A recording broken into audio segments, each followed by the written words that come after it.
En 2018, Joseph Kabila Kabange avait quitté le pouvoir sous une pression populaire intense. Les rues avaient parlé, le peuple avait crié « trop c'est trop ». Aujourd'hui, en 2025, après un simple discours, ces mêmes peuples l'acclament. On a vu sur Internet, Beteli Kabila Maboko. Il est qualifié aujourd'hui par certaines personnes comme le père de la nation. Certains même le réclament comme un véritable sauveur. Mais pourquoi? Qu'est-ce qui a fait de sorte que l'on arrive là? Nini Sali que Tokoma tina niveau oyo. Est-ce que le peuple a changé ou c'est la douleur du présent qui nous a fait oublier la souffrance du passé? Apparemment, on oublie facilement les choses dans ce pays. Souvenez-vous, sous le pouvoir de Kabila, le peuple congolais, nous avons vécu sous un poignet de fer. Pas d'alternance de pouvoir pendant au moins 18 ans. 2 élections reportées, le cas de 2016, de morts à Kinshasa. Est-ce qu'il faut parler de Rossi Mukendi, Thérèse Kapangala, de morts à Goma, de morts à Beni, de médias muselés, de journalistes traqués. Et pendant tous ces temps, c'est nous les peuples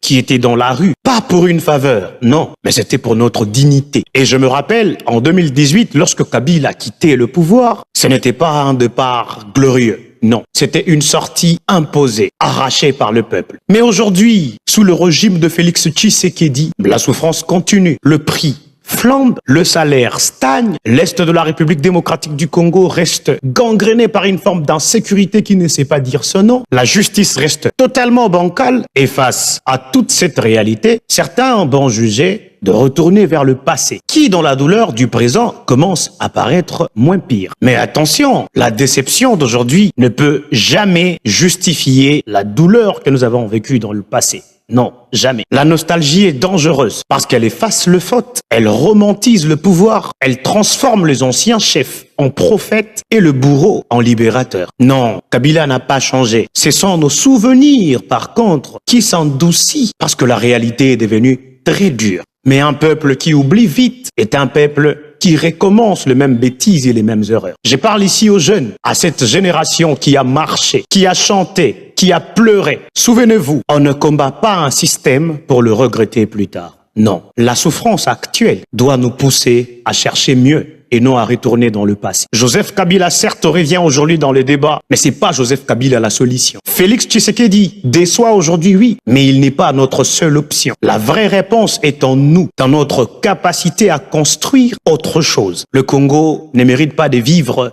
entre nostalgie et déception. Le Congo mérite la vérité, pas de souvenirs truqués. En tout et pour tout, parlons vrai.